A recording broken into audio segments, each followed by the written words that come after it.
probably would have turned out a little bit differently, but it didn't. So when things weren't to the point of trauma, I think at that point, the physician that was there should have done a hands-on approach and could have done a little bit more.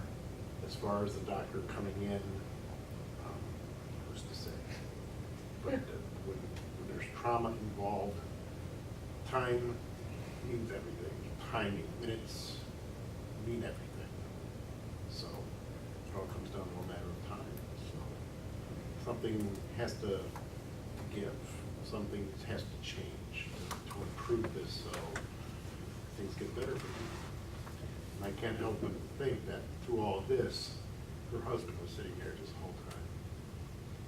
And I know what that feels like. It's not a good feeling. You feel helpless, basically. So that's where I stand on it. Brooke, get the last word. Okay, I think all the words have been said. I don't know what a doctor could have done. It feels like there were a lot of doctors called and no one wanted to make any decisions. Had any of those doctors came in, would they have made a decision? Or would they have just, I don't know. Or if they had called someone else and that was already in the hospital, it's not that person's patient either, so would they feel comfortable making a decision? I don't know, it's hard to say. I would say I think it's probable that she would have gotten better if they had actually done anything besides run tests. All they did was run tests and gave her medications to not be nauseous. They tried to do the tube, but it didn't work. So I don't know if the doctor is the key to that, you know, a physical doctor being there. I don't know if that would have made a difference. It just seems like there has to be something that they could have done, that someone could have done. Okay. All right. Well, I want to, again, thank you very much. It's been very insightful and really raised a lot of good questions, a lot of good points, very attentive. I mean, picked up a lot of things that we hadn't looked at, we didn't realize, and so this is going to be very helpful to the parties. And so, just really great work today. I really appreciate it. It was a pleasure. So, I'm going to leave you off to somebody else who's got another case for you to look at. And I'm going to excuse myself. Thank you very much. Thank you, Dennis. Thank you.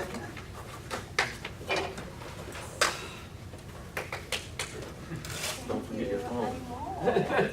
Nobody will be able to call me if I do it, right? Yeah, bye-bye. Thank you.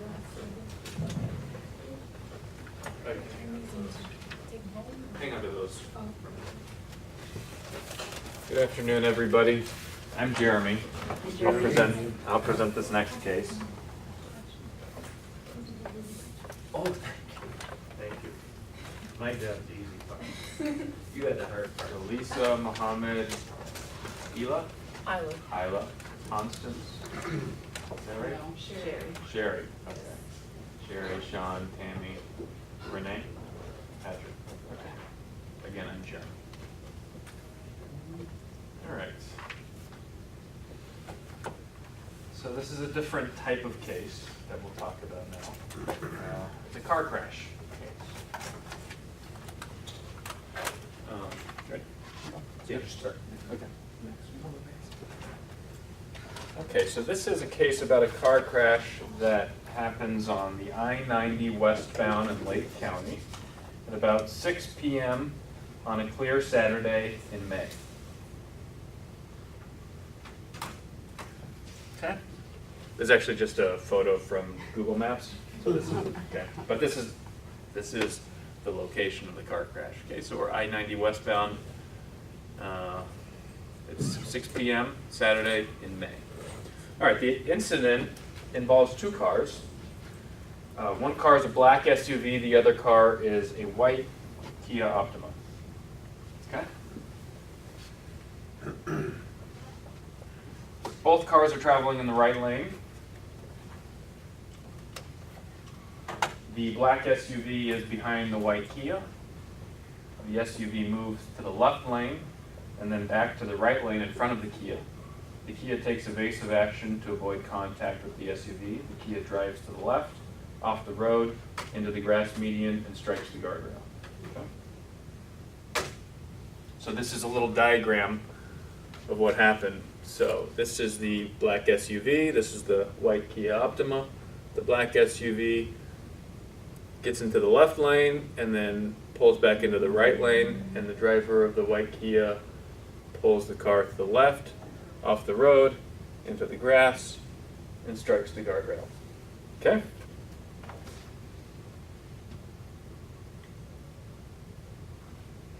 What questions do you have? Did he have the signals on when he was lane hopping like that?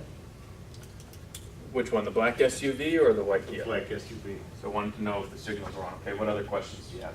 Well, how did the Kia, I mean, did the SUV cut the Kia off, like, and almost hit him? Because how, I mean, if he's just passing and getting in front of him, then what was causing him veering off? Okay. What other questions do you all have right now? That was the same question. Okay. What else? Substance abuse? Substance abuse? Okay. Were they obeying the speed limits or were they exceeding the speed limits? Okay. What other questions Is do this you a road rage incident? have? Okay. All right, what else? Does a person driving the black SUV have any points on their license? Do they Okay. have a license? All right. Clear sunny day or raining? Well, He said I tried to make that clear as clear now. What else? How close did he cut him off? Okay. Sean, any thoughts, any questions right now? I think everybody's, Yeah. Was there How fast contact did it between the travel? two? Okay. All right. Okay. Good. Good questions. And I don't know how Dennis presented the previous case, but I'll unfold more and more details about what happened. But I kind of, as we go along, I'm curious your thoughts along the way. Okay. That's why I'm asking. Okay. There was an eyewitness to the crash. Her name is Amy. Amy was driving in the left lane behind the car. She's actually this car right here. Okay. She saw the black SUV pull into the left lane in front of her and then move back to the right lane in front of the Kia.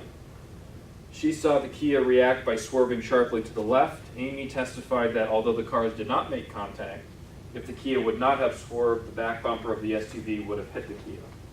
In other words, there would have been a collision between the two cars if the Kia had not swerved. The posted speed limit on this stretch of road is 70.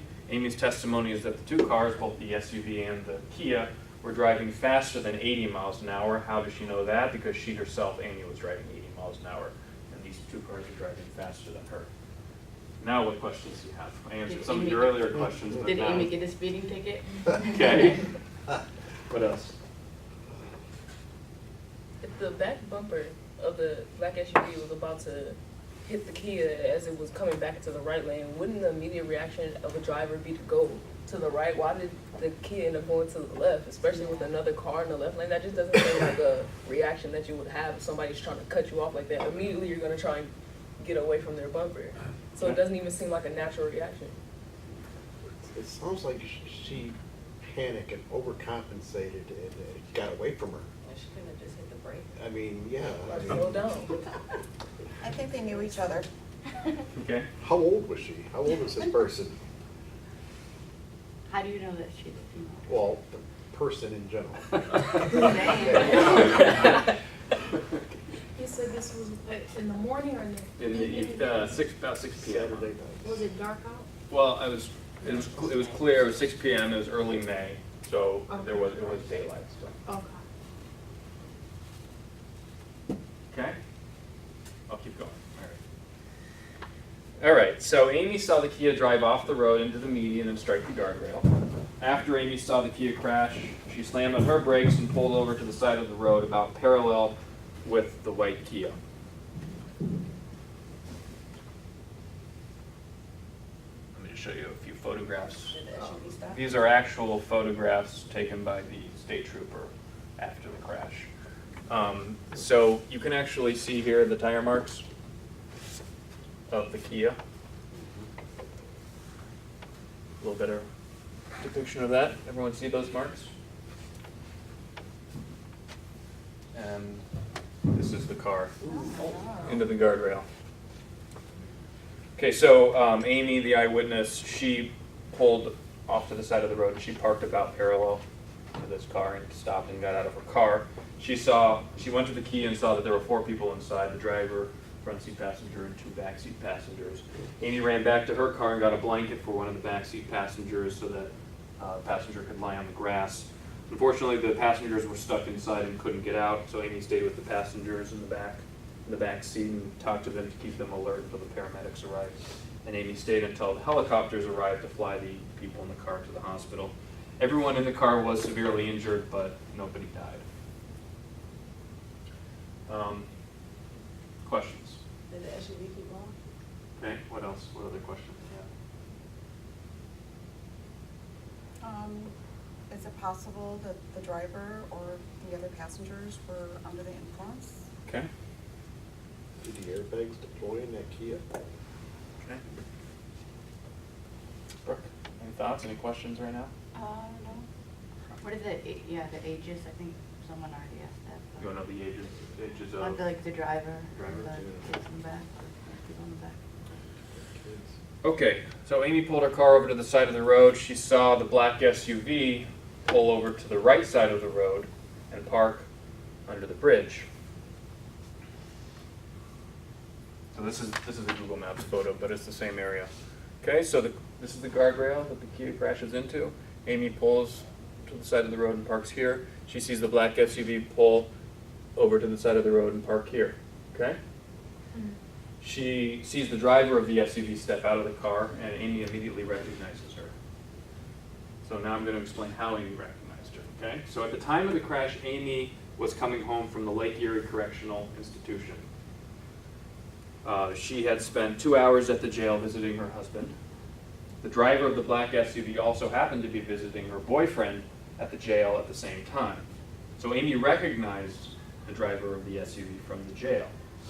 She'd never seen the woman before that afternoon, didn't know her name, but after the crash, Amy provided a physical description of the woman to the state trooper.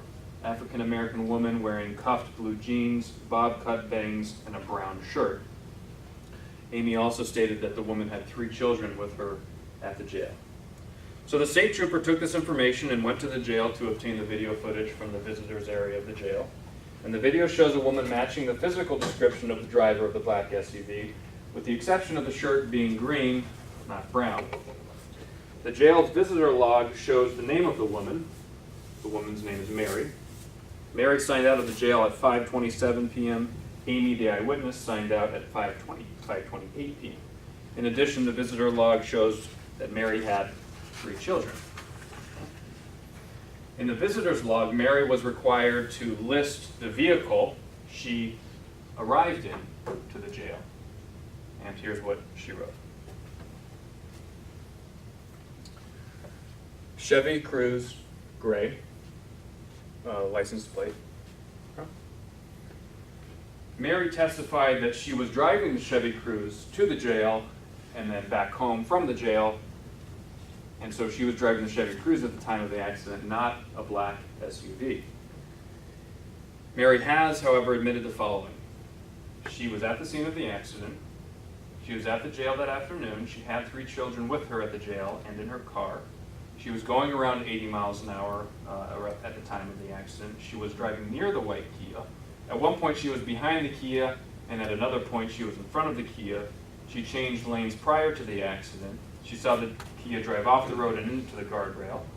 Following the accident, she pulled over to the side of the road and parked underneath the bridge.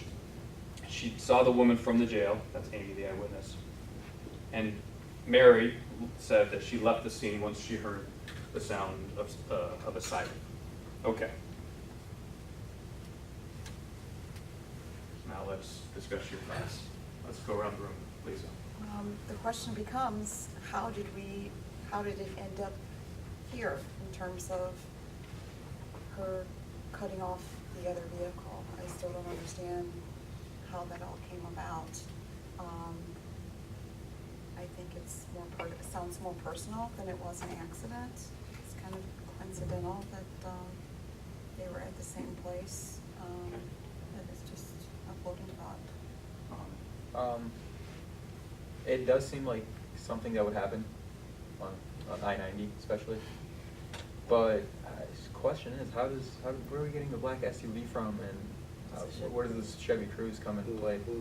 Okay. Eli? It just sounds like road rage. I still don't understand what would make the Kia Optima swerve to the left. You're being cut off from the left, but just sounds like a serious case of they were speeding and then there was road rage involved. Okay. Jerry? I don't know what she lied about her car, and then why'd she leave? She wrote down that she was in a gray Cruze, but if she was in a black SUV, and she also left the scene after she heard sirens.